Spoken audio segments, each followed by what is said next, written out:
الرحيم. نويت التعلم والتعليم والتذكر والتذكير والنفع والانتفاع والإفادة والاستفادة والدعوة للهدى والدلالة على الخير والحث على التمسك بكتاب الله وسنة رسول الله. سبحان الله والحمد لله ولا إله إلا الله والله أكبر ولا حول ولا قوة إلا بالله العلي العظيم. سبحانك لا علم لنا إلا ما علمتنا إنك أنت العليم الحكيم. ما شاء الله. Okay. Is anybody new to this class?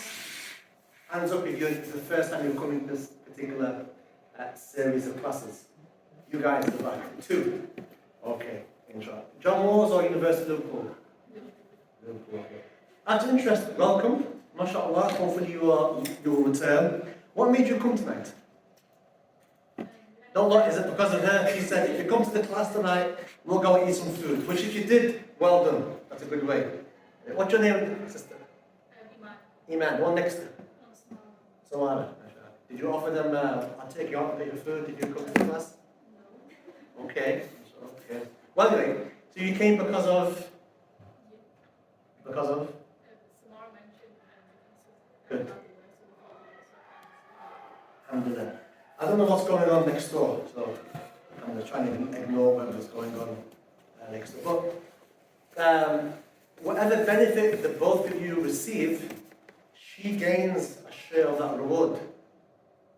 You see, so and that goes for anybody else. If you invite people to come to classes and they benefit, then the individual who was the means through which they came, they ultimately gain some reward, which is, there's a lot of benefit in trying to encourage people to come to classes. Anyway, this is kind of built up of several classes that we've done so far. So today, I'm going to kind of just recap on some of the issues we've covered, and we're also going to look at some of the issues or the common questions, misconceptions that people have with the idea of madhabs. So some of the things today will be new, and some of the things won't be new. Some people in the audience might not understand certain concepts. Don't worry, inshallah. There'll come a time when you will, but there'll be certain things you will understand. So there's something for everybody. I just want to put that out there straight away, inshallah. So the topic we're looking at right now is the theme of Allah's promise. Allah subhanahu wa ta'ala has promised to preserve this faith.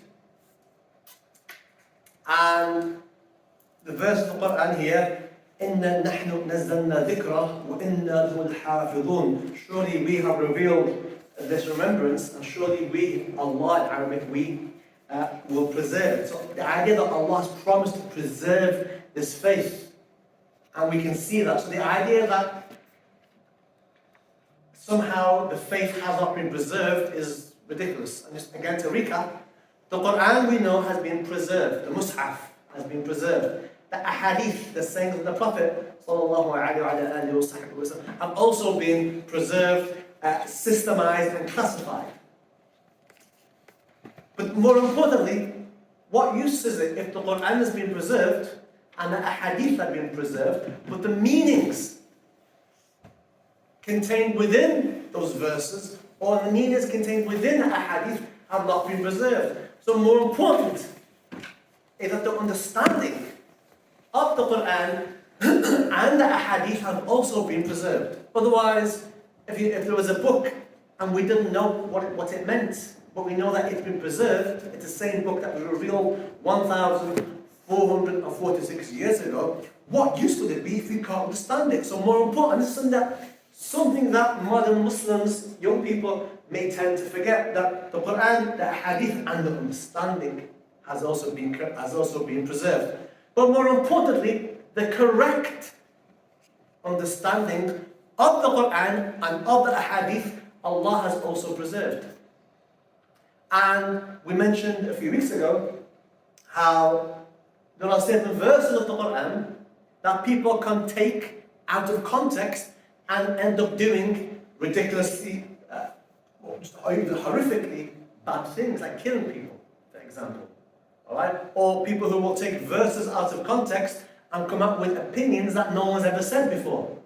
So the Quran and Ahadith are guidance, but the correct understanding, the methodology of how to interpret those verses and hadith has also been preserved. And that's something I've been trying to focus your attention to and to gain your attention towards. Alright? And in that regard, we've looked at what's called the Madhabs, the 4 schools. Alright? Now, because we've kind of built up, and obviously the Hanafi school's already been covered, inshallah,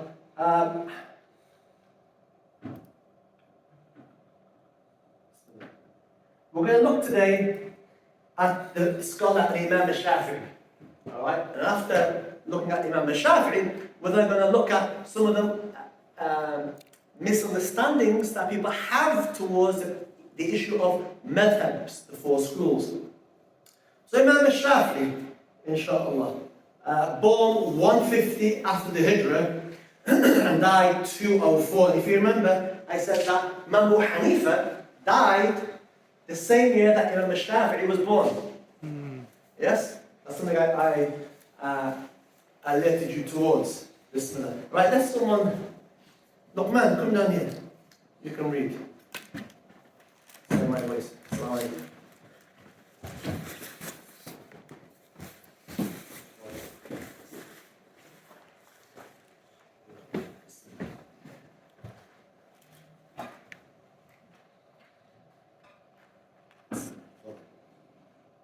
Imam al-Shafi'i. Shafi'i. Imam al-Shafi'i is Muhammad ibn Idris ibn Abbas ibn Uthman ibn Shafi'i ibn al-Sa'id ibn Ubayd ibn Abd Yazid ibn Hashim ibn al-Muttalib ibn Manaf ibn Nalal Quraysh al-Shafi'i. Well done. It'll get easier. We're not late. That was short. He descended from the great grandfather of Prophet. So after the 4 Imams, Imam al-Shafi'i is actually a descendant from the Prophet himself, sallallahu alayhi wa sallam. Hadith, O Allah, guide Quraysh, for the knowledge of the scholar that comes from them will fill the earth. And there's a hadith here narrated by Imam al-Bayhaqi, which says, O Allah, guide Quraysh. Quraysh is a tribe from Mecca. For the knowledge of the scholar that comes from them will fill the earth. And the ulama say that hadith indicates Imam al-Shafi'i. And that's how the scholars have said that. That's an indication. Or the Prophet is indicating and drawing your attention towards a scholar who will be from Quraysh, who will fill the earth with knowledge. And nobody prior to Imam al-Shafi'i, the ulama say, held that position. So that's a hadith. Born 150, 67, Shafi'i was the Imam of the world and the head of his time. One of the most brilliant and original legal scholars mankind has ever known. So he's from Gaza, Palestine. An orphan brought to Mecca when 2 years old and raised there by his mother in circumstances of extreme poverty and want. And you will find some of the greatest scholars of Islam were orphans. In Islam, an orphan is somebody who has lost one parent. So if somebody has lost a mother but has a father, they're called orphan. Or if someone's lost their father but has a mother, or vice versa, they are called orphans, yatim. It's different to how we understand it. But many great scholar was an orphan.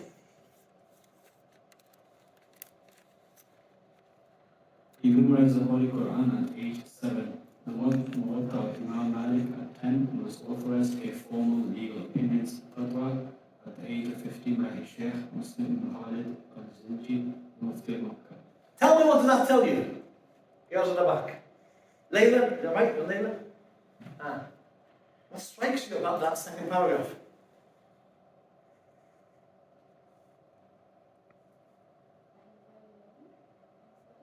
We've got to get the microphone now. Is that it? Nothing else? How many children 7 years of age, do you know who memorized the Quran? I don't know. Do you know anybody? I could be wrong. I'll keep that. Shiva, what stands out to you from that paragraph? Maybe you put the microphone on. Oh, it's on, right? Put it in your mouth. There we go.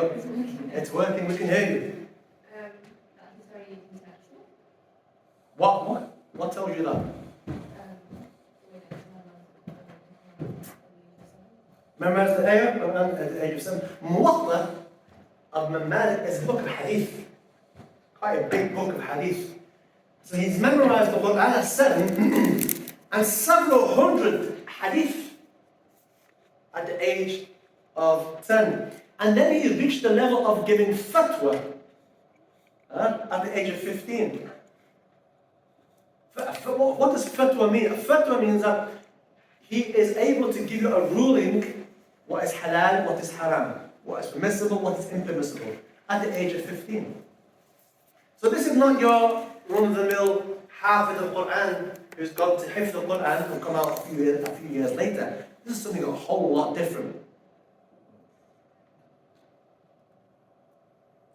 He traveled to Medina and studied under Imam Malik and then to Baghdad, where he was a student of Imam Muhammad ibn Hassan Shaybani, the colleague of Abu Hanifa. It's interesting. So he goes to Medina, learns from Imam Malik, who's the second great Imam, Mujtahid of Islam, takes from him, then goes to Baghdad in Iraq, and then takes from Muhammad ibn Hassan al-Shaybani. For those who are studying the Hanafi Madhab, that's a name you should be familiar with, because you have Imam Abu Hanifa and you have the Sahibain.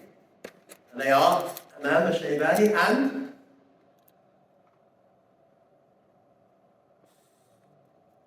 go back and find out. Okay. Bismillah.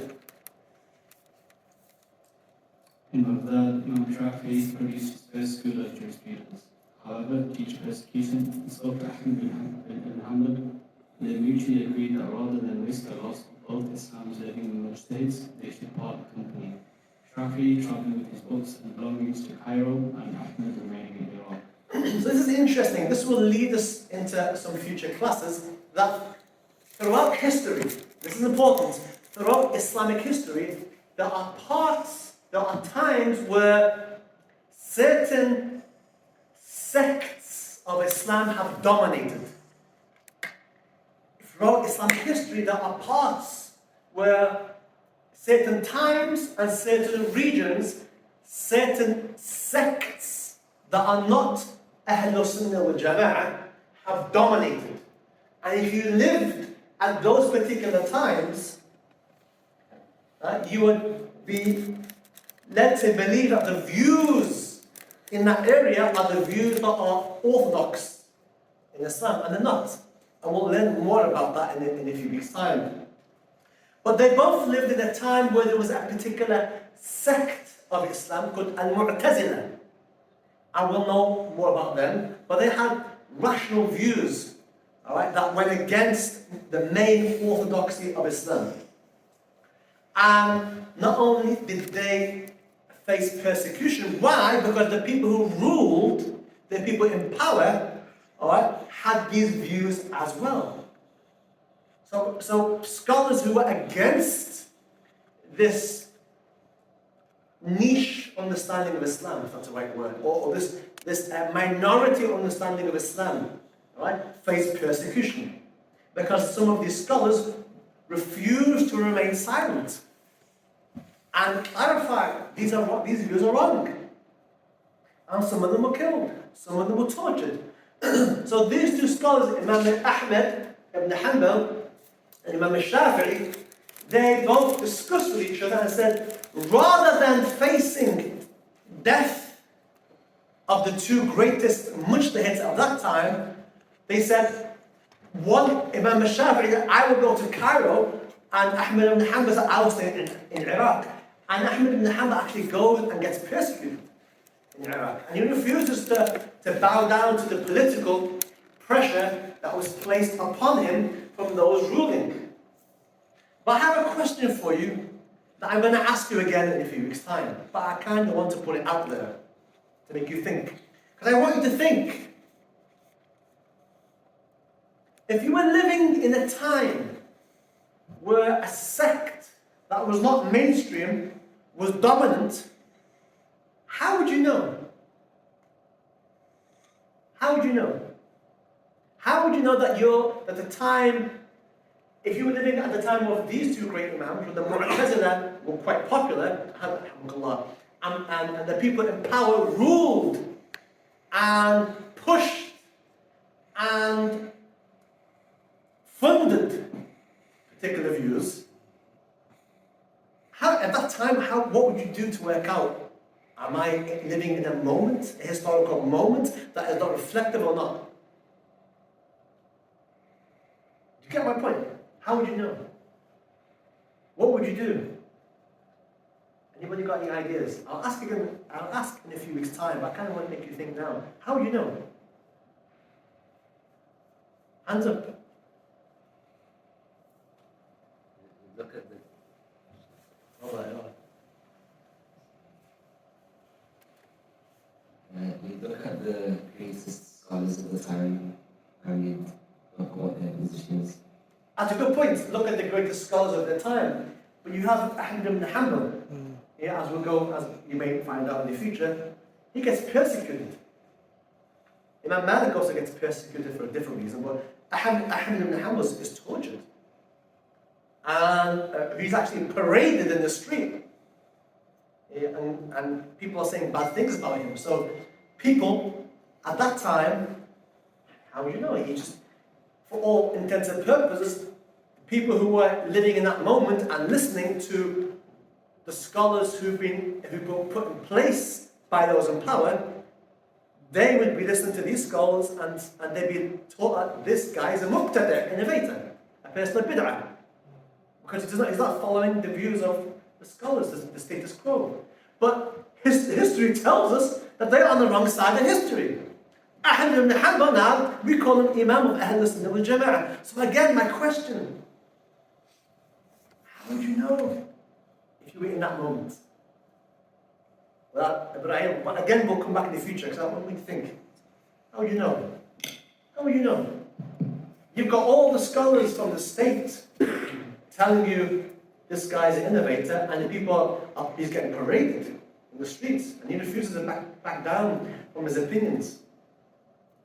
So, If you're just the average person on the street, how would you know? so the Mu'tazila would, one of their main characteristics was that they would give precedence to intellect over revelation.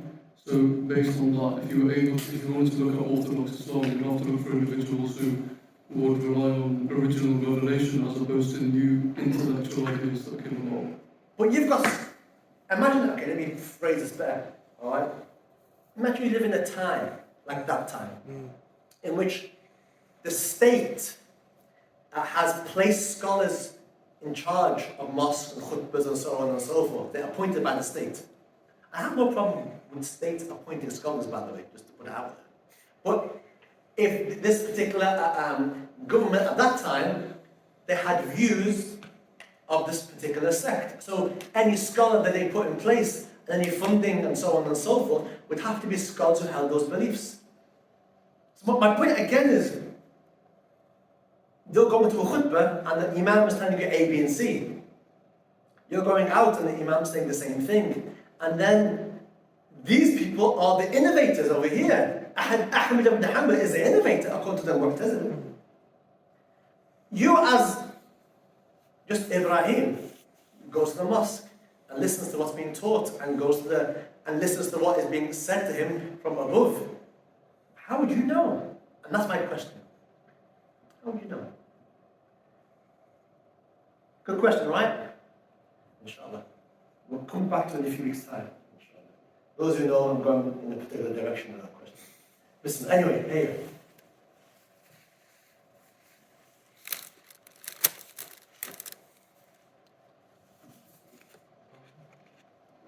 In Baghdad, Imam Shafi produces first. You can read the second paragraph there. It was in Cairo that in the astonishing space of only 4 years, Shafi'i conceived and edited a second entirely new school of jurisprudence, embodied in the 7-volume Al-Madhabs. Something unique about Imam al-Shafi'i is that unlike the other Imams, he actually revised his school in his own lifetime. He himself revised it. So he has 2 schools, the old school and the new school. He's the only Imam that actually revised his school himself. Other madhabs, other Imams, their students updated and revised and reviewed their madhabs. Imam al-Shafi'i is the only one who in his lifetime did it himself. He went from Baghdad to Cairo, spent some years there and revised his views. He's the only one. Right? The Imam and his legacy are monumental. Being Arabic in tongue, he studied it in depth for 20 years. Some say 10 years. I've read that today. Some say 10. Some say 20. But either way, imagine studying English for 10 years. Anybody fancy that? Studying English for 10 years. Anybody hands up? No? Shimu, not interested? And through the reading of it across the Quran and Sunnah, he paved the way for the enormous importance attached by subsequent generations of Muslims to the study of prophetic hadith, as reflected in the fact that most of the Imams in the field were of his school. Alright, so most scholars of hadith, some of the more famous scholars of hadith that some of you are probably aware of, followed the Shafi'i school.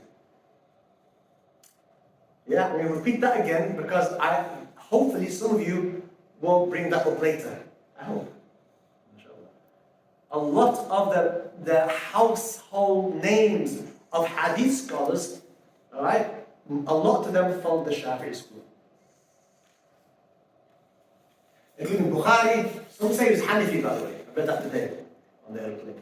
Some say Bukhari was Hanafi. Allah, either way, he followed one school. Muslim, Abu Dawood, Tirmidhi, Nasa'i, Ibn Majah, Bayhaqi, Hakim, Abu Na'im, Ibn Hibban, Darqutni, and so on and so on and so on. Some great scholars of hadith. Imam Muhammad ibn Hassan al-Shaybani, who was a student of Imam Abu Hanifa, said about Imam al-Shafi'i, if the scholars of hadith speak, it is in the language of Shafi'i. That's a great endorsement of somebody else from a different school.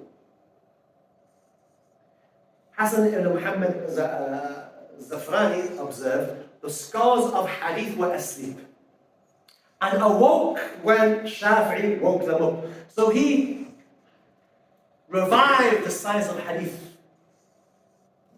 He revived it. Not that once before Malik and Abu Hanifa didn't revive it. He revived it in a way that had not been done before.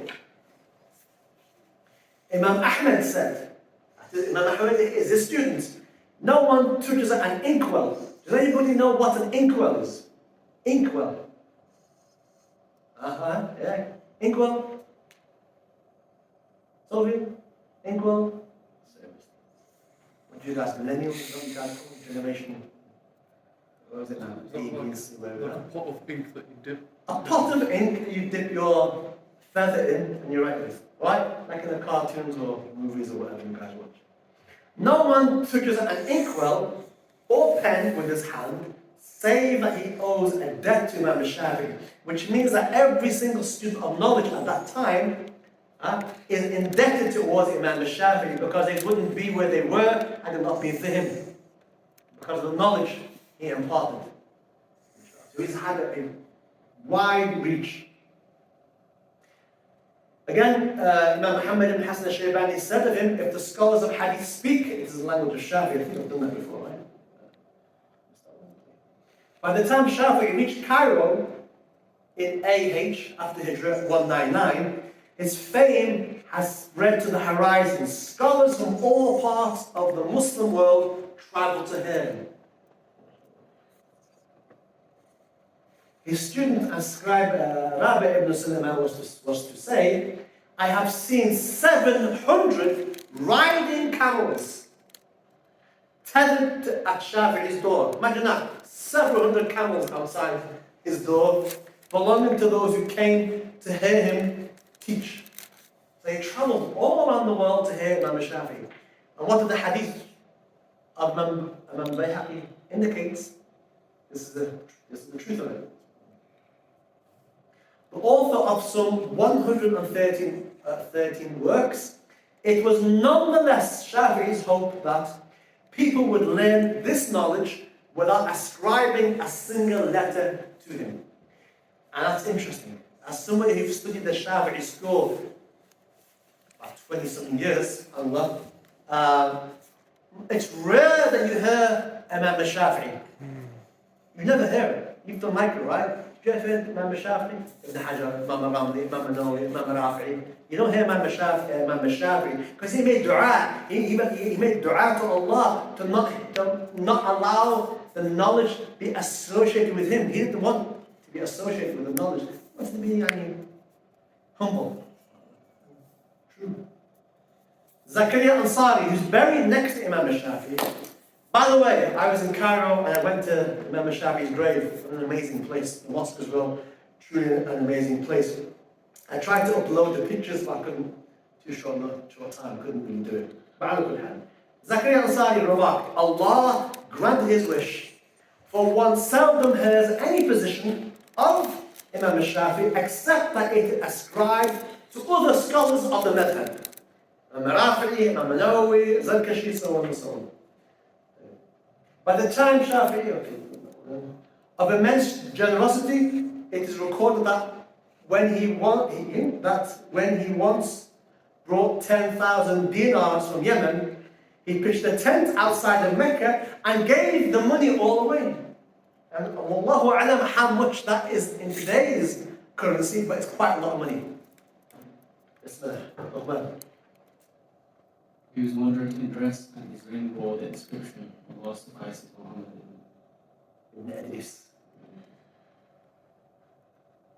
Turbulence in the plane.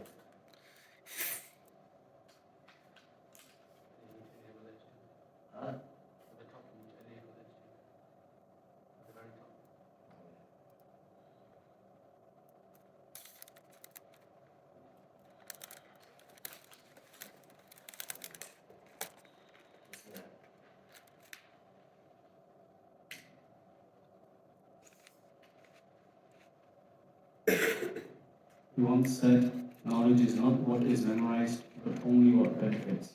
That is an amazing statement. Knowledge is not what is memorized, but that which benefits you. Right, let that sink in. Knowledge is not what you memorized, but that which benefits you, that helps you, that makes you become a better Muslim.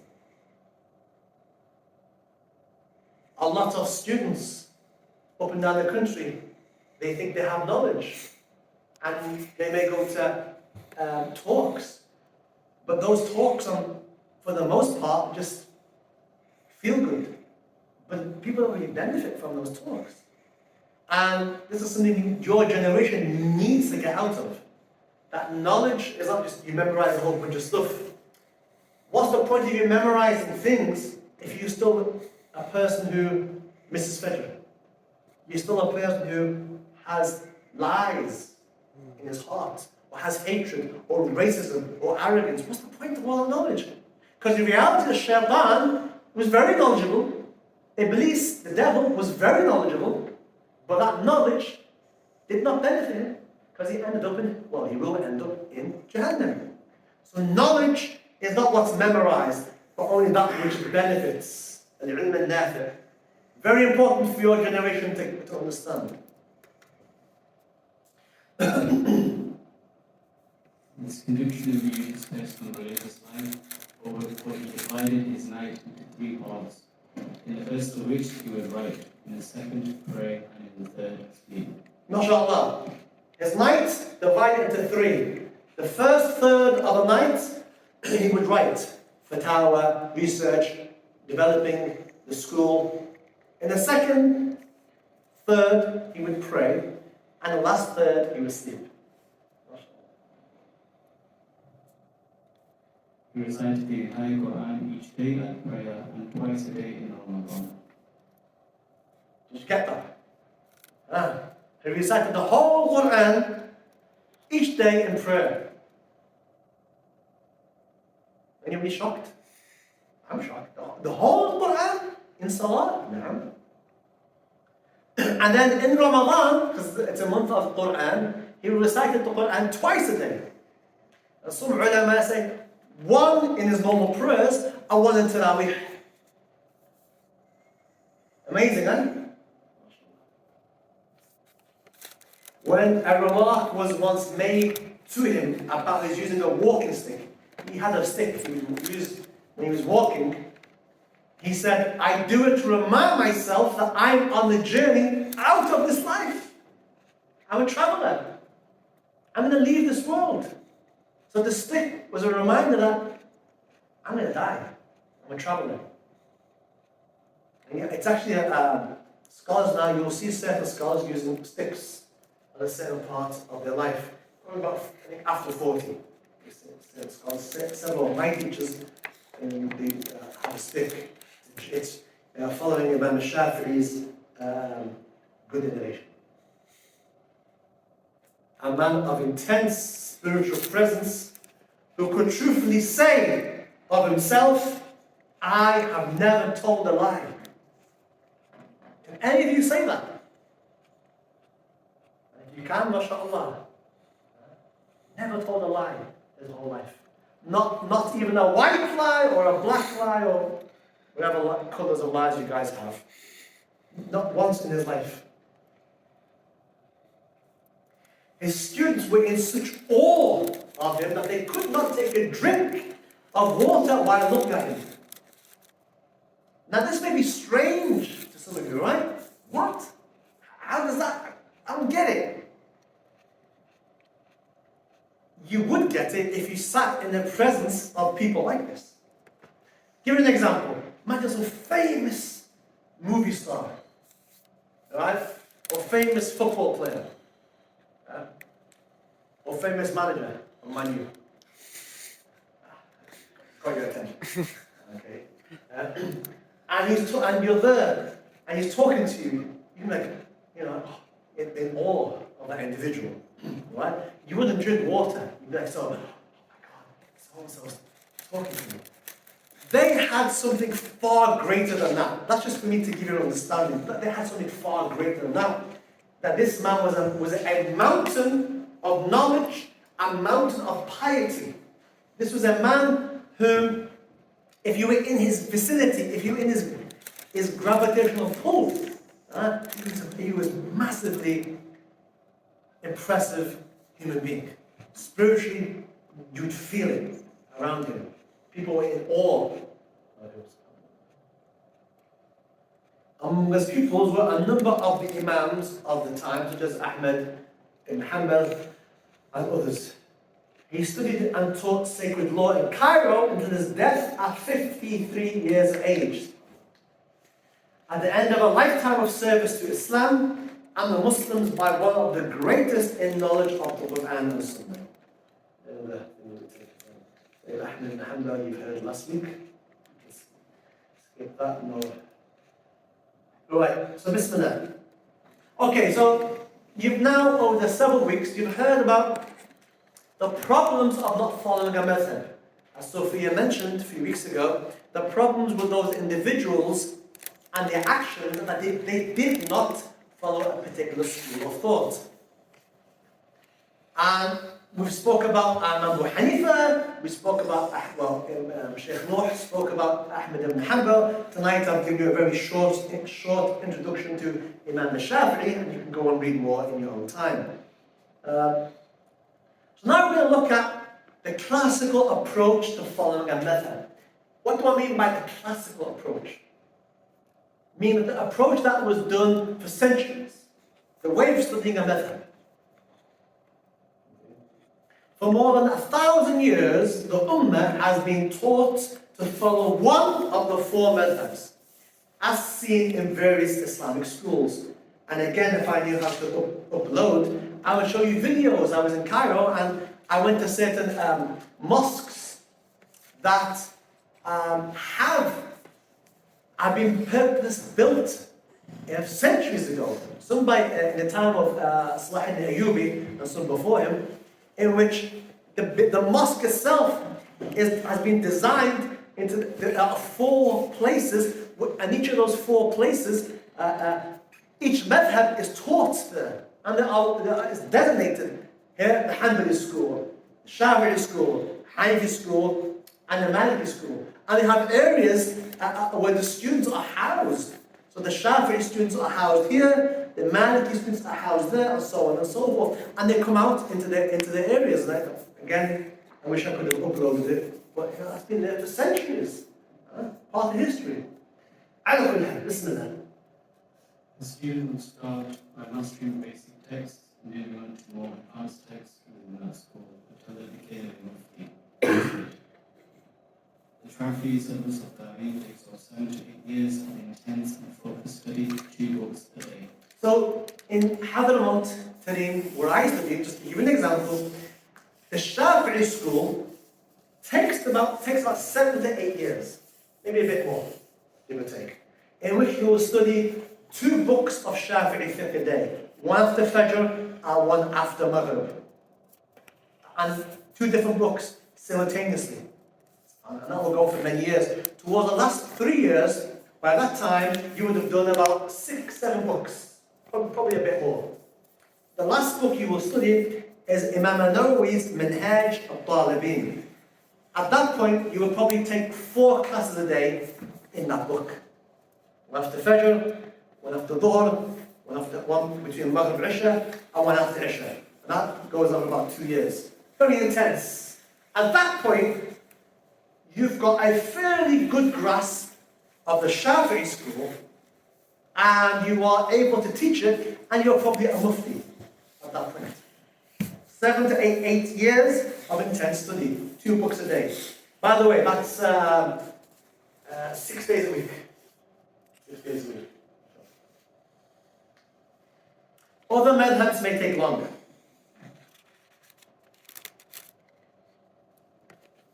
90% of the time, you will not need to leave your madhab to follow another madhab's ruling. Right, so Kareem's not here, but he asked a question, and I said I'll answer it in a few weeks' time, so we're going to answer it today.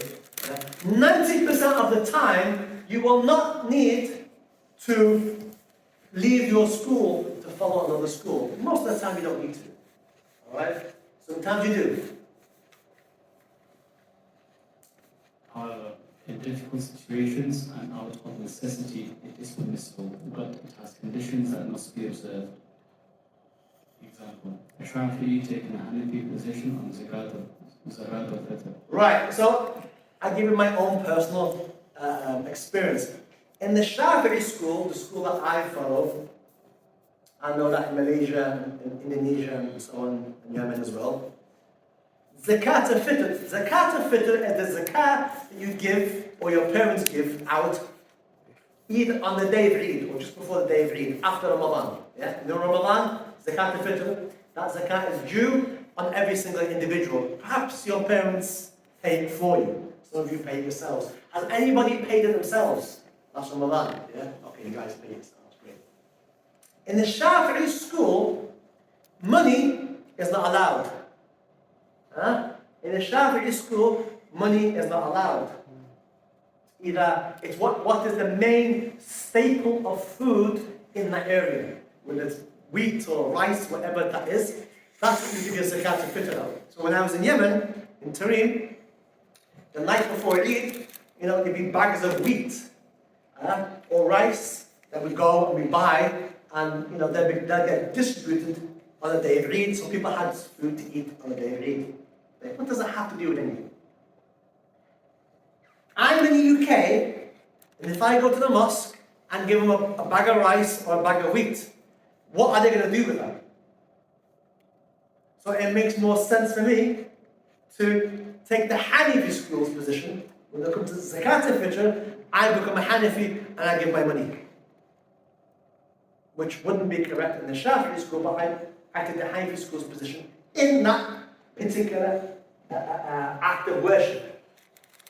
You understand?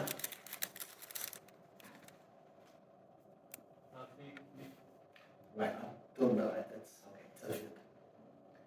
again. Let me see. Forgive me for these errors. Let's do it that way.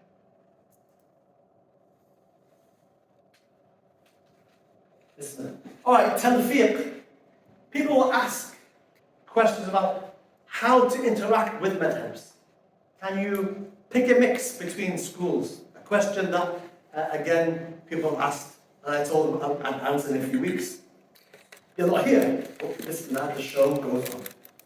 Talfiq. Listen to that. Talfiq is when you mix between schools in a way that produces an act of worship that is invalid within all schools. Though this term is important, Talfiq, in the usul al-fiqh, that term is very important. Usul al-fiqh are the roots of fiqh. Okay, fiqh tells you what's halal, what's haram, what's permissible, what's recommended. Usul al-fiqh is the roots. Where does that word come? How do those opinions come about? How are they achieved? The interpretive ways that those opinions are achieved. And the ulama usul al-fiqh say that if you pick a mix from schools in a way that you end up doing an act of worship that is incorrect in all four schools, the ulama say that is haram. I'm going to repeat that again.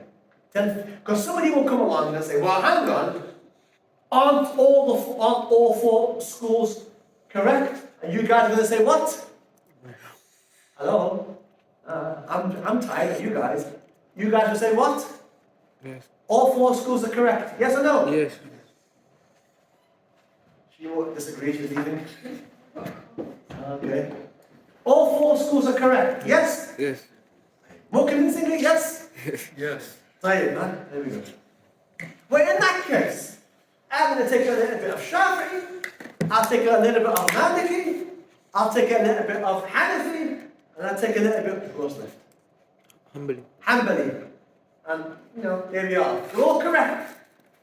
The ulama say, when you do that, if the act that is made up of different opinions that are valid, if the act itself becomes unrecognizable in all four schools, then it's haram. Yeah? Give an example. Give you an example. Listen, when you do wudu, okay, this might need a bit of knowledge of fiqh, a little bit, which is difficult. There you go. Do wudu in the Shafi'i school. Okay, here, an example. In the Shafi'i school, the bare minimum of wudu for the head is 1 drop of water on the head in the Shafi'i school. Because the verse of Allah says, wipe a part of your head in the ayah of wudu. The Shafi'i school is a drop of water on one hair, that is wiping part of the head. So they say that, they go with that. The Hanafi school says a third, right? A quarter. And I've been told the Maliki school says all the head. I don't have it. So look, here's me. What have I done? I've used, when it comes to wudu, when it comes to washing or wiping the part of my head, all I've done is 1 drop of water on my head. And I continue my wudu. Then I go and I'm in the shop and I'm giving the money in to the woman and she touches my hand in giving the change. In the Shafi'i school, my wudu is invalid. In the Shafi'i school, touching a woman who's not part of your family, okay, breaks your wudu. So at that moment in time, I've lost my wudu according to the Shafi'i school. Yes or no? Yeah. No wudu. But I say, the Hanafi school says wudu is not broken. Yeah? You guys have done that yet? In the Hanafi school, touching a woman, it's still haram by the way, it's still haram, but it doesn't break your wudu. So I say, you know what? I'm going to take the Hanafi position and I'm going to pray. I'm going to pray according to the Hanafi school. What we're going to say now is that Zane's salah is invalid. I'll come to the Hanafi school and to the Shafi'i school. Just bear with me, right? Why is that? Well, according to the Shafi'i school, obviously I touched the woman and my wudu was broken in the Shafi'i school. But you're going to say, well, hang on, the Hanafi school, touching a woman does not break wudu. So why is my prayer, if I'm praying like the Hanafi school, why is my prayer valid? Because you didn't wipe 1/3 of your head. Because remember my wudu and my head, what did I do? Touched one part. In the Hanafi school, that's not enough for the bare minimum. So I don't even have wudu in the Hanafi school. So therefore my prayer is invalid. That's called talfiq, when you're taking opinion from here and an opinion from there and producing an act of worship that both schools say it's impermissible. Again, this may need some knowledge of fiqh, and that's why some of you who've done a bit of fiqh might understand this. I'm going to give you a more severe example. Marriage. In the Shafi'i school, the obligations of marriage, the arkan of marriage, say that you have to have 2 witnesses. We'll do it all the way around. In the Hanafi school, right? The wali, the girl's father or guardian, is not required for the validity of marriage. The girl's father or the guardian is not required for the marriage to be valid. There are other conditions, by the way. But in the Hanafi school, the girl's father does not need to be there for the marriage. So somebody will say, well, I'm going to take the Hanafi school, which the wali, the guardian, is not an integral, or not a farz of marriage. I'll take that. The Maliki school say you don't need witnesses. You don't need to have 2 witnesses. Well, I'm going to take that. Another school says you don't even have to make it public. So now what you have, and somebody says, well, we don't need the father, we don't need any witnesses, we don't even need to make it public. And they go and get married in that way, and if they consummate the marriage, it's haram. And some ulama say it's zina. Why? Because all 4 schools, that act is invalid. Because the Hanafi school says, the Shafi'i school says, where's the witnesses? No witnesses. The Maliki school says, where's the public announcement? No public announcement. Each school will see that something is missing, that school needs for that act of worship to be correct. So, you see how dangerous it becomes? That's called talfiq. When you take different opinions, and the resulting act of worship is comprised of opinions that all schools recognize as being invalid. So there's some very severe examples, the wudu and the marriage one. You start picking and mixing in ways that you end up doing things which could be haram. Yeah. It's haram, obviously. Yeah. Yes. Also, haram is when you pick and choose through the madhabs based on one's whims and desires. Like, oh, I like that opinion over there. Well, I'll take that opinion. I like that opinion over there. And there's no need, there's no necessity to do that. You're just making it easy. Oh, I like that opinion, I like that opinion, I like that. And you're just making up your own thing. You're chasing after the most easiest of opinions that exist out there. Yeah? Okay, that's impermissible. But at the end of the day, Islam, you're meant to have some difficulty, right? And it's not all meant to be easy. Fajr is not easy to get up. Ramadan's not easy to fast. Living a Muslim in this day and age is difficult. Yeah? Being a Muslim on campus and practicing is difficult. And if you're going to go around and search, where did you get that opinion from this madhab and that opinion from that school, in the most easiest way, you're going to end up doing haram. You're going to end up doing haram. That's why the ulama say, is chasing chasing dispensations and ease just for the sake of making life easier when there's no necessity. The ulama say that is also haram.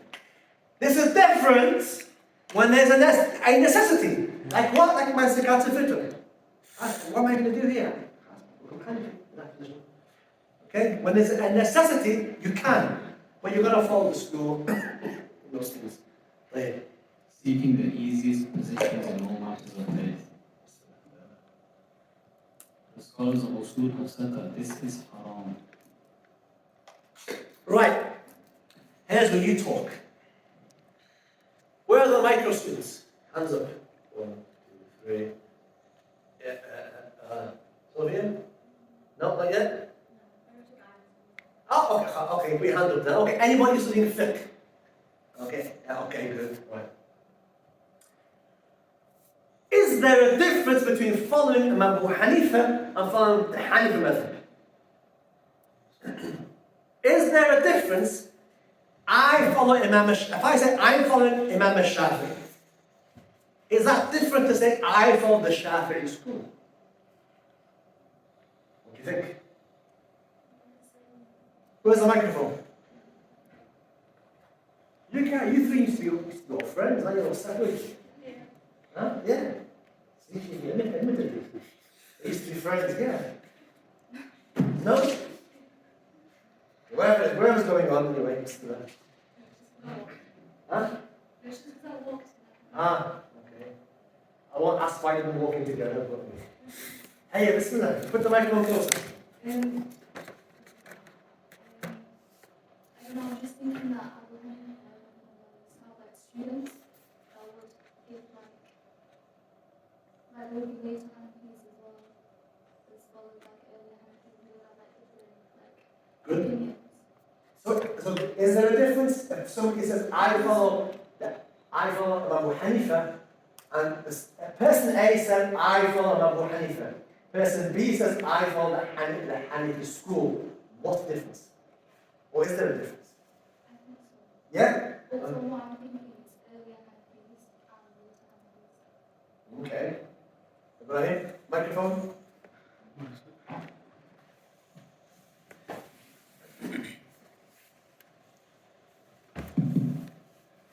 Yes, Chef, there's a difference because depending on the individual's level of knowledge, they'll be able to deduce their own understanding and the differences across time. So a Mustahid Mutlaq can make their own madhab, but a Mustahid can still agree or disagree with that opinion. You were both correct. Alright? But make it a bit more simpler. Simpler, right? You're obviously correct. Both of you are correct. And that's good you remember from 3 weeks ago, that's useful. Following Imam and following a madhab. The reason why I put this here is that the guys I used to work with in prison, for example, they couldn't tell the difference. Okay, you girls in the back, I used to work in the prison, and some of these guys I used to work with were convicted terrorists. You call him out now. And they found it very difficult. They say to me, you're following the Shafi'i school. And when they said that, they mixed up the idea of following an imam and following the madhab. They're two different things. When I say I'm following the imam, I'm following one man. He's mujtahid. Right? There's a difference between the two. Following one of 4 imams is when you follow Imam Abu Hanifa, Imam Malik on a particular matter. You're following his opinion.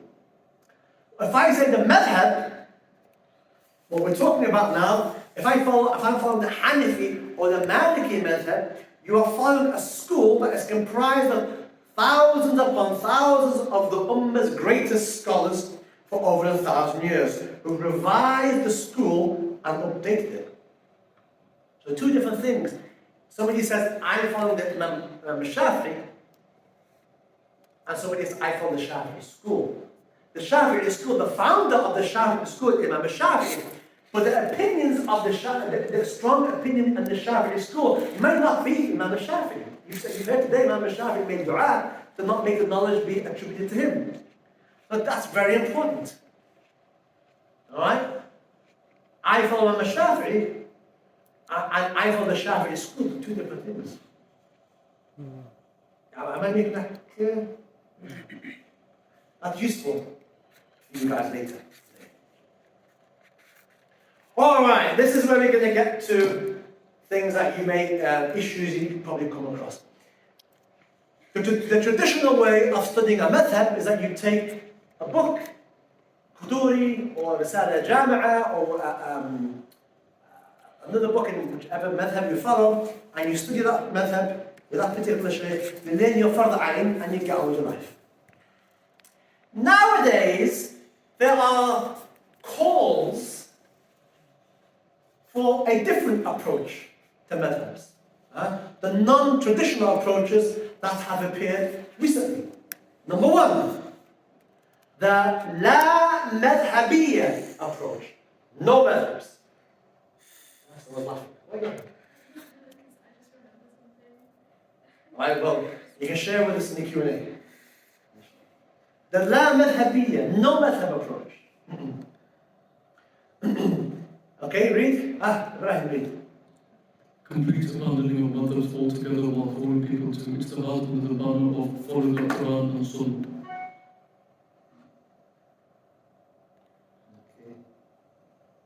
Okay. Has anybody come across this yet? Yeah? Okay, can I ask for hands up? Inshallah. How many of you have come across this thing where no madhabs follow the Quran and Sunnah? Hands up. Hands up high. Step back. MashaAllah. You heard that approach at the back, yeah?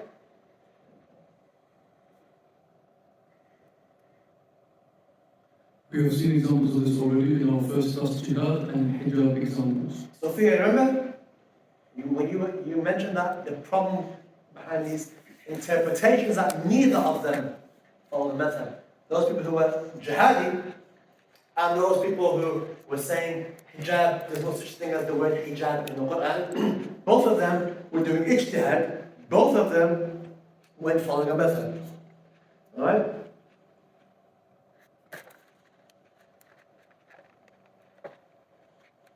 Bismillah.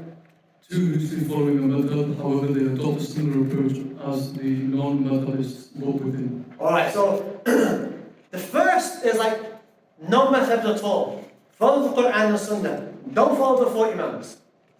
The second approach, or the second way is, yeah, look, we have to follow madhabs. The idea of completely abandoning madhabs doesn't make sense. Let's follow madhabs. However, pay attention please.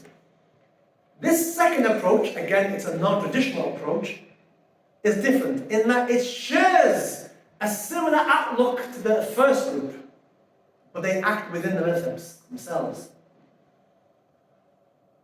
Let's have a look what that means. A person claims to follow a madhab, however, from time to time they will criticize and correct the opinions of the Muslims because they believe the Imam or madhab is not following the strongest belief. Consequently, they got it wrong. Read that again. Let's think into people's minds. The person claims to follow a madhab, however, from time to time they will criticize and correct the opinions of the Muslims because they believe the Imam or madhab is not following the strongest belief. Consequently, they got it wrong. Instead, they go to what they believe is the strongest proof, the dalil, rather than following a madhab, essentially correcting the ijtihad of scholars for over 1,000 years. So, how many of you have come across this approach where they will claim to be, for example, Shafi'i, but they will say, on certain opinions, the Shafi'i school, they're not following the strongest hadith.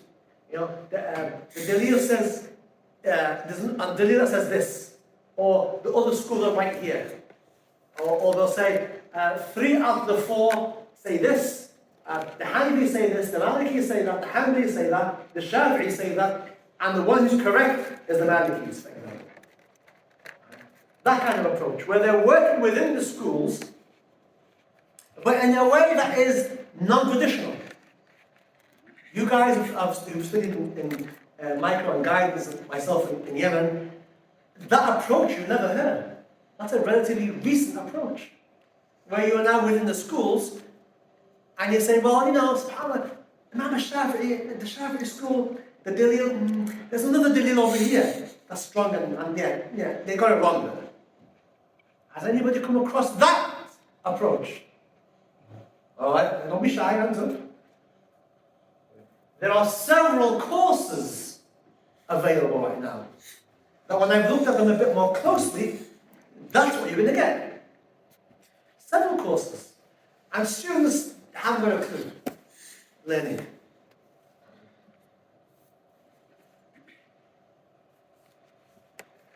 Alright, here's where you guys start talking. Critical thinking exercise. Number one. There are 2 critical thinking exercises that I want you to do. Do you all have our critical thinking hats on? Or critical thinking hijabs on? Whatever you guys want to call it. Alright, pay attention. I have given you, over the course of several weeks, enough knowledge to be able to respond to these objections that I'm going to give you now. Alright, so these are typical La Madhabiyya objections. Who are the La Madhabiyya? Alright, those who say, nope, no madhabs, follow the Quran and Sunnah. These are the things they will typically say. Huh? Follow the Quran and Sunnah according to the way of the Salaf. Alright, follow the Quran and Sunnah according to the Salaf. Forget Imam Abu Hanifa, forget Imam Malik, forget Imam Shafi. Quran and Sunnah according to the Salaf.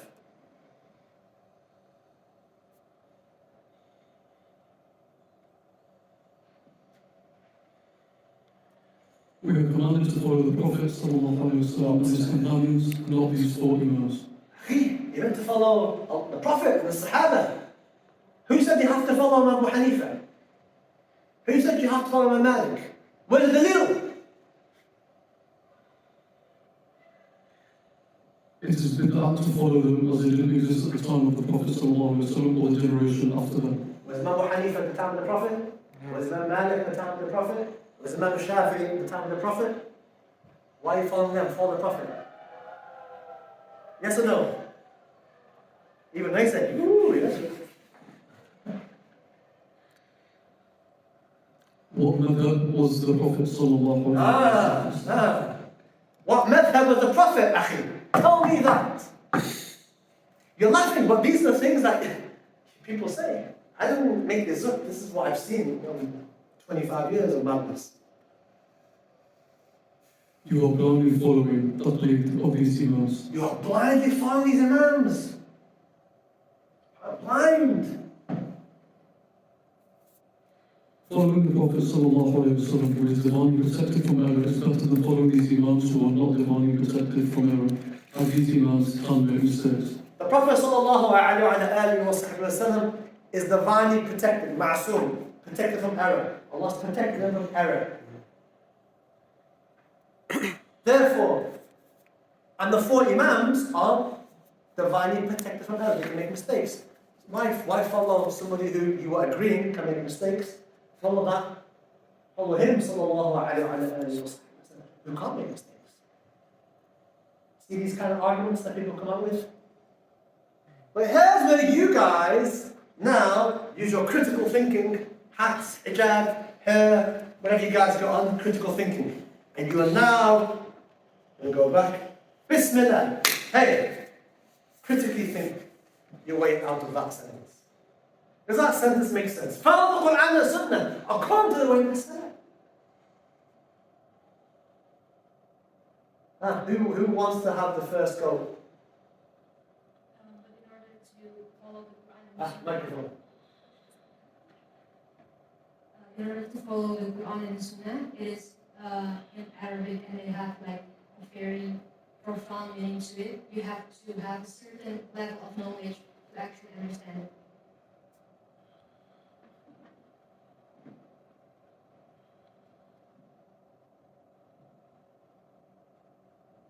All I'm going to do is Arabic, English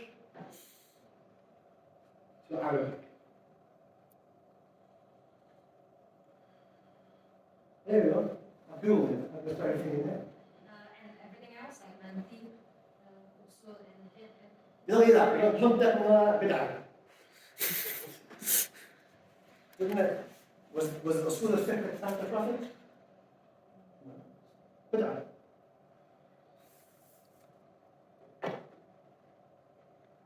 Anybody know how to go? Okay, listen, I'm going to have to teach you to think here.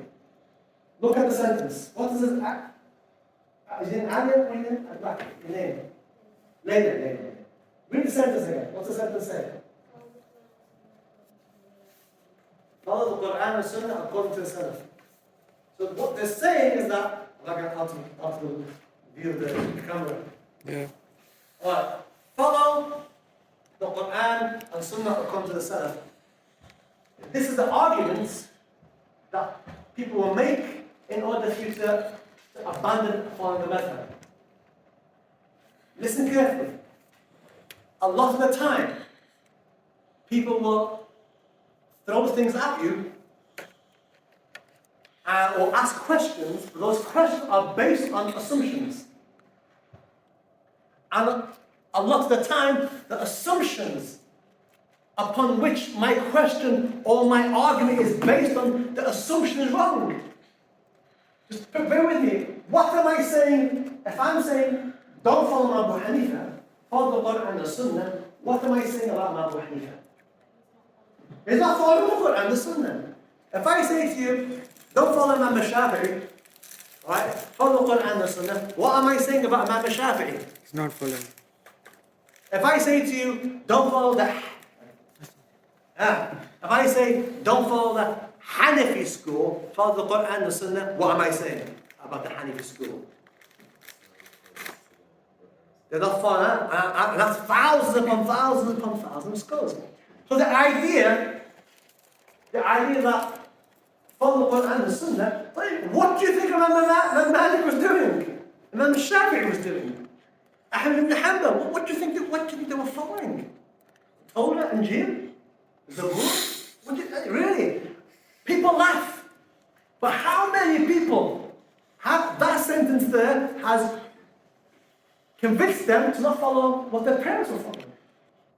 How many? Alright. So pay attention. The assumption in that statement is wrong. The assumption is that follow Quran and Sunnah. Don't follow the Hanafi or the Maliki or the Shafi'i school. The assumption is that they're not following. Is that assumption correct? It's batil. Invalid. So pause and look at these things.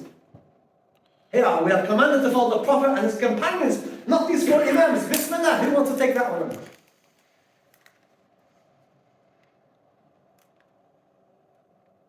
Ibrahim. So a lot of the rulings that we have today are not based just solely on Quran. So now we have an ijma' and an qiyas, and without these imams who have the correct knowledge to give us these interpretations based on these 2 methods, we wouldn't have a lot of the rulings that we have today. So based on Quran and Hadith alone, we wouldn't be able to derive some of the rulings that we use in our day-to-day life. I can easily argue against that. The Prophet never mentioned ijma'. Give me one hadith in which the Prophet said ijma'. Keep it simple. You are right, but keep it simple. We are commanded to follow the Prophet and the Sahaba, not the 4 Imams. The Prophet said, follow my way and the way of the Sahaba, the Mahdiyin. Give me one hadith in which the Prophet says, follow Abu Hanifa. So, we are commanded to follow the Prophet and his companions, not these 4 Imams. Again, listen carefully. What's the assumption? Based on that, you are allowing me to run around circles with me. Don't do that. Don't allow me to run around. Look at the statements. What's the assumption? The 4 Imams aren't following her. Prophet sallallahu alaihi wasallam. Say it again.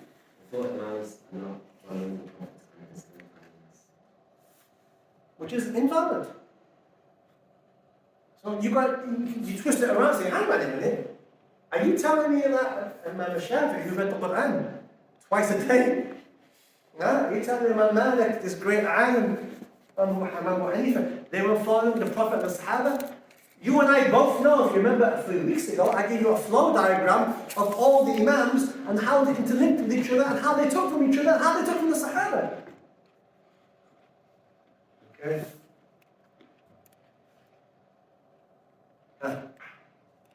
It's bid'ah to follow them. They did not exist at the time of the Prophet. This term bid'ah, how many of you have heard of the term bid'ah, innovation? Or TikTok and Instagram.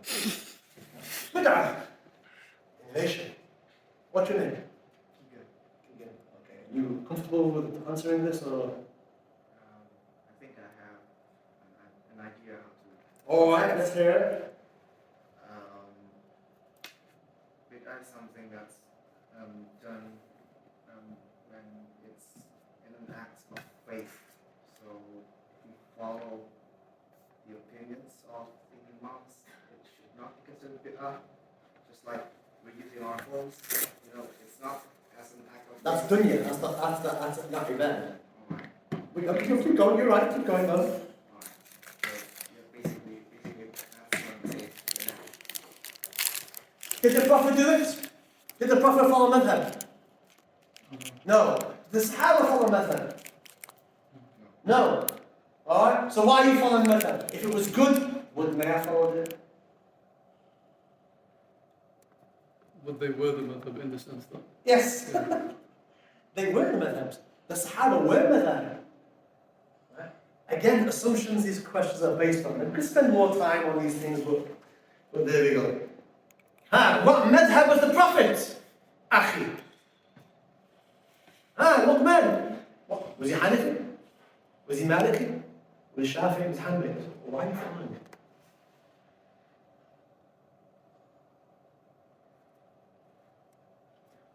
That's under the Put assumption. the microphone. And get upset if you don't. That's under the assumption that he needed a madhab. If he doesn't need a madhab, he's the Rasul sallallahu alaihi wasallam. Alright, fair enough. Fair enough. Good point. Pass your brother behind you. Also, the point I can say is that when people say that you should go follow Ibn Abbas or so and so forth, any of the companions, I thought you bring their system. They don't have a system. It's for the preservation, isn't it? That you would love to follow them. The way that they've been understood is understood by the. So why, if the Prophet, make it simple, if the Prophet didn't follow madhab, why can't I just follow the Prophet? What's the assumption in the statement? That they must follow the Prophet. Huh? Not for the Imam not following the Prophet or the Madhabs don't. Yes. That statement there, oh my God, yeah, that's a good question. What madhab was the Prophet? SubhanAllah, my parents got it wrong. I have to leave this and follow Quran and Sunnah. I got it wrong. It makes sense. The Prophet didn't follow him. Hang on, wait.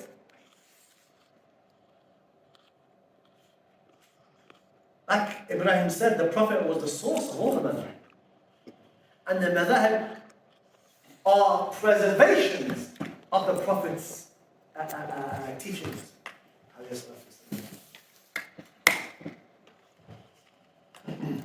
And if you imagine the rain comes down, and you have rivers, or you have a waterfall, and has lakes coming out from that. The waterfall, the source is the Prophet sallallahu alaihi wasallam, and the rivers that come out are the four methods. I haven't got enough time, but what's the next one? You're blind, okay, we'll skip that one. Okay, we'll skip that as well. Okay, alright, critical thinking exercise number 2. Alright, Bismillah. Alright, those who loosely follow madhab, these are people who loosely follow a school, but will say, you know what? It's kind of the Shafi'i school, I've got it wrong here. The dalil is stronger. This hadith is stronger. They got it wrong. Let's follow this dalil instead. Follow this proof instead. So let's look at some examples. Bismillah. If there's a hadith which contradicts your madhab, follow the hadith instead of your imam. Alright, have you ever come across this one? Yeah? Anybody hands up? Let's see. Few. Alright, next one. Sheikh tells you, not me by the way, Sheikh. Google Sheikh. Tells you the proofs for each madhab. Here, the Hanafi school's proof is this, the Maliki school proof is that, the Shafi'i proof is this, and the Hanbali proof is this. But the strongest proof is this, is the Hanafi madhab, for example. What would you say then to that approach? Is that approach valid or not? If I've lost some of you, forgive me, because we've been building it up for several weeks, and this is for those who've been following it. But obviously still keep coming. What's wrong with this approach? What's wrong with the approach of follow the hadith sahih? Don't follow your madhab. You then go based on your own interpretation without a wider knowledge of the other hadith. Here's now when you start talking, bring all the knowledge in. The word ijtihad, now's the time. Says, now you can do it now. Bismillah. Now don't be simple. I forgot what the word istihad means, so I'm not going to use it just now. Huh? I forgot what the word istihad means. Ijtihad, derive a ruling from the Quran and Sunnah. And the person who does that is called a mujtahid. So if there's a sahih hadith that contradicts your madhab, follow the hadith instead of your madhab. So let's say in the Hanafi school, the position in the Hanafi school is A. And I provide you with hadith, sahih, that contradicts the Hanafi school. As a akhi, what you do now? Follow the hadith sahih. You're going to say, I'm going to follow the Hanafi school. I say, akhi, here's the hadith sahih, the Prophet sallallahu alayhi wa sallam. Are you following Abu Hanifa? What's your reply? The level of knowledge of Mustahid Mutlaq, if there was a proof against one of the points, they would have known about it, and there was definitely a corresponding proof that they could use to come to the istihad that they came to. So in other words, that hadith sahih, that somebody else plucked out and told you, look, hadith sahih, and that contradicts your school on that particular matter, it means, if we were going to, okay, let's look at it a different way. If I was to entertain the possibility that that hadith they missed, what would that be saying about the madhab? And the madhab consists of thousands upon thousands upon thousands of ulama for 1,000 years. What does that say about them?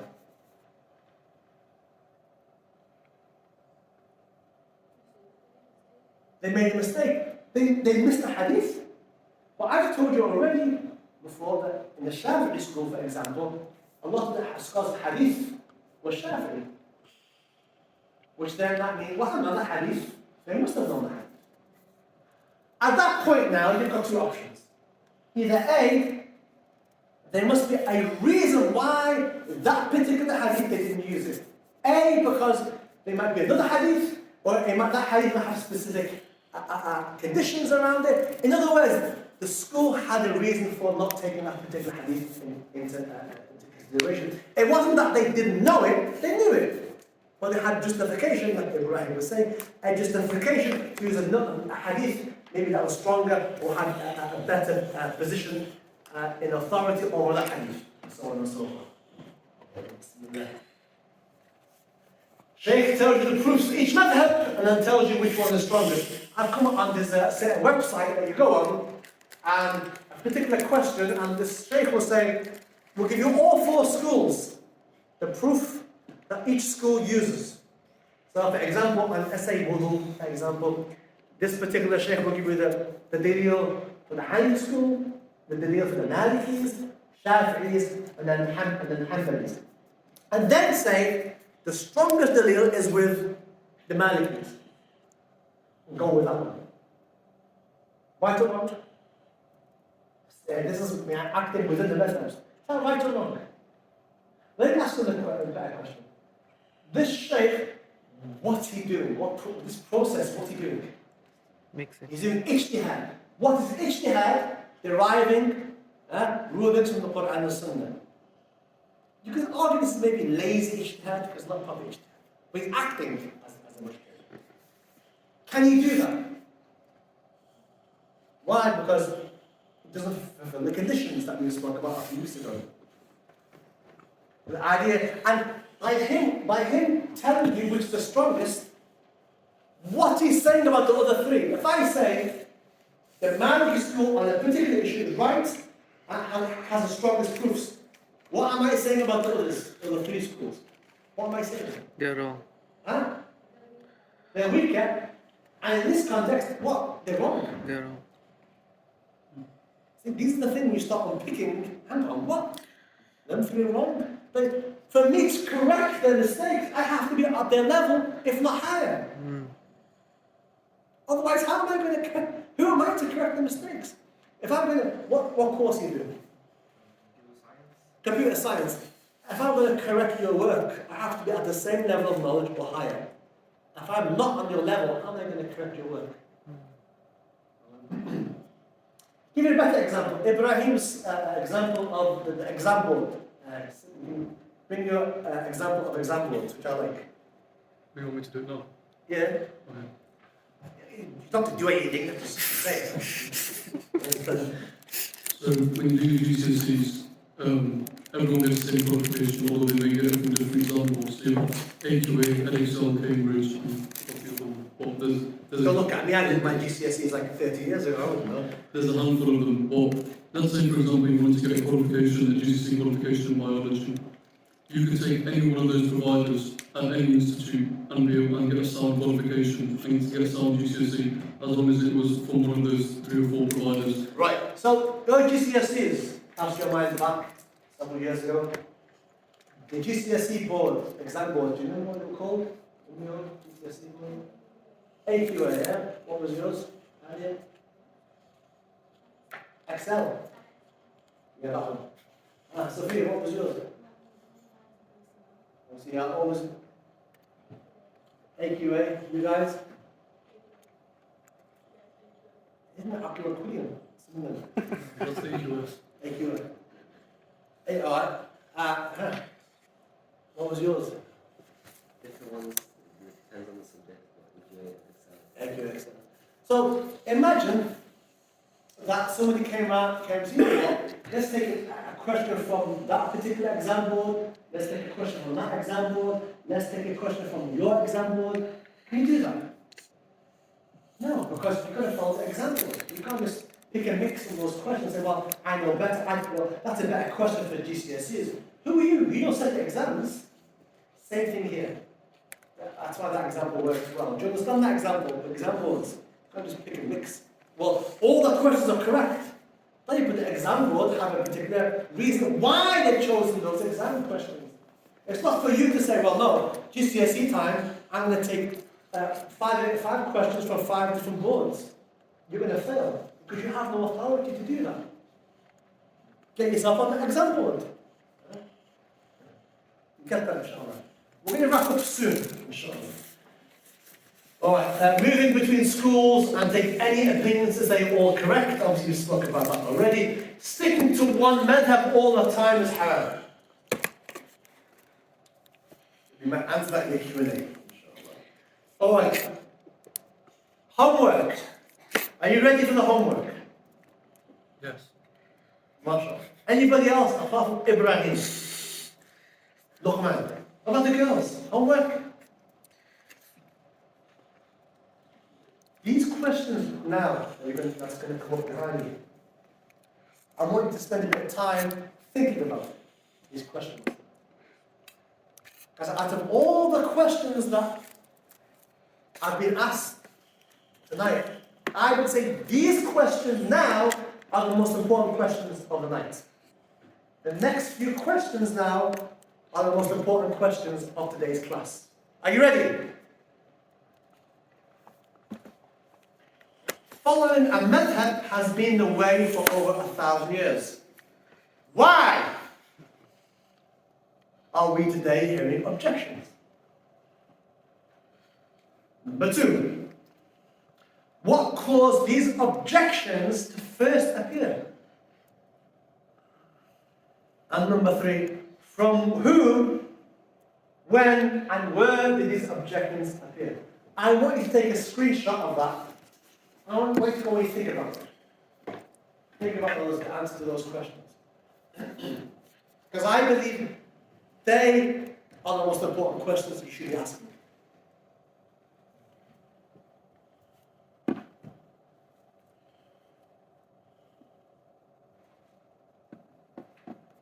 And I believe that those of you whom Allah Azza wa Jalla blesses to research into this, you will discover a lot of things. And a lot of things will be very clear to you if you research this. What has caused these objections to first appear? What caused that? For 1,000 years, your grandparents and my grandparents, we've all been following madhab. Why now? What caused these objections to first appear? From whom did they appear? And when and where? Who, when and where did these objections start to appear from? Take a screenshot or whatever you want to do, but I want you to look at that. Spend a bit of time. Should you come across an answer, let me know. Let me know. I want to know what you find.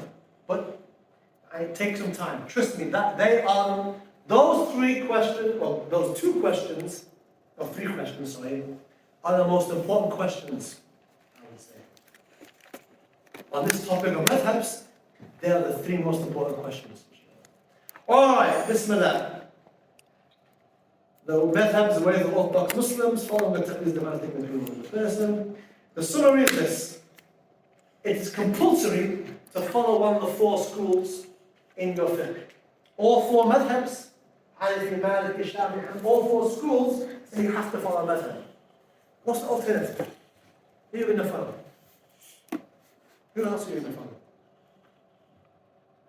Following is not deviancy, rather it's a path of guidance. These slides will be uploaded, inshallah, very soon on the Google Drive. These are things that are very useful. I would say the first one, understanding the four madhabs, is groundbreaking. It's a paper that I read 25 years ago. Absolutely groundbreaking. That understanding the four madhabs by Abdul Hakim Murad. Excellent. Excellent. Recommended reading. A must for anybody who wants to understand the concept of madhabs. Another article, Why Muslims Follow Madhabs. What is a madhab? Hamza Yusuf's very old but extremely good talk, The Prerequisites of a Mujtahid, and the book Allah Madhabiyya by Sheikh Muhammad Sayyid al-Ghouti al-Shaheed, inshallah. As well as these books as well, which I also recommend, inshallah. Alright, next class, inshallah. Today was like an end of madhabs. I know you girls have come, mashallah, but I want you to keep coming. Keep coming, inshallah. So, what's his name? Samara, inshallah. Make sure they come next week. Make sure she buys you some food at the end of the class. Alright, now next week, we're going to look at the concept of bid'ah. Because we hear this a lot, don't we? Such and such an act is bid'ah. Such an act, don't do that act, it's innovation. Yeah? We're going to look at, now we've recognized that the four madhabs, the four schools, are the ways in which the authority in Sharia is within the four schools, and any issue to do with halal or haram, is it permissible, is it wrong, is it right, is it bid'ah, is it not? We have to look at who? Who do we look at? Four schools. The four schools. Why? Because it's a ruling of Sharia. And the four schools are the ulama of Sharia. So therefore, from now on, every aspect, every issue that is dealing with, is it halal, is it haram? Can I do it, can I not do it? The answer can be found in the four schools. So we're going to look at as a case study, what did the four schools say with the issue of bid'ah? Right. Is it good, is it bad? That'll be next week. Should Allah allow us to do it. Right, we're going to